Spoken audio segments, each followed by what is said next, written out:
ভিক্ষুকদেরকে খাদ্য সামগ্রী বিতরণ করা হবে বলে তাদের সিম কার্ড সংগ্রহ করে খুলে দেওয়া হতো নগদ বিকাশ রকেট অ্যাকাউন্ট। এরপর ভিক্ষুকদেরকে 100-200 টাকার বিনিময়ে পিনকোড সিম কার্ড সংগ্রহ করত প্রতারক চক্র। এসব নাম্বার থেকে আত্মীয় স্বজন অসুস্থ বলে টার্গেট ব্যক্তিদের থেকে মোবাইল ব্যাংকিং এর মাধ্যমে টাকা হাতিয়ে নিত তারা। আর এভাবেই আত্মীয় স্বজন অসুস্থ বলে নগদ বিকাশ রকেটে হাতিয়ে নিয়েছিল 21,30,000 টাকা।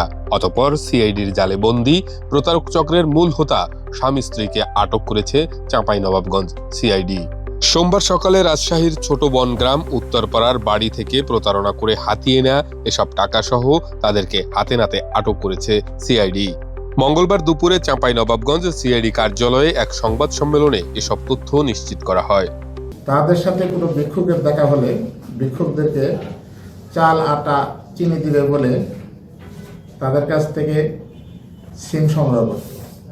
পরবর্তীতে তারা সিম নিয়ে আসলে তখন বলতো যে সিমের নগদ বিকাশ এবং রকেট নাম্বার খুলে দিতে হবে। তখন তারা এই চিনির ডাল আটা পাওয়ার আশায় তারা তাদের আইডেন্টি কার্ড দিয়ে সিম বিকাশ খুলে পিনকোড সহ এই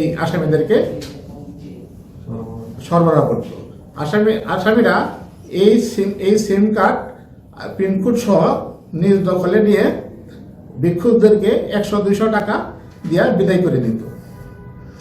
তার পরবর্তীতে এই সিম কার্ড ব্যবহার করে অসুস্থতার কথা বলে টার্গেট ব্যক্তিদের আত্মীয় স্বজনের পরিচয় দিয়ে প্রতারণার মাধ্যমে অসুস্থতার কথা বলে টাকা সংগ্রহ করত। আটককৃত প্রতারক চক্র রাজশাহীর চন্দ্রিমা থানার ছোট বনগ্রাম উত্তরপাড়া এলাকার মৃত মহসিন আলীর ছেলে মোবারক হোসেন ও তার স্ত্রী সুলতানা খাতুন।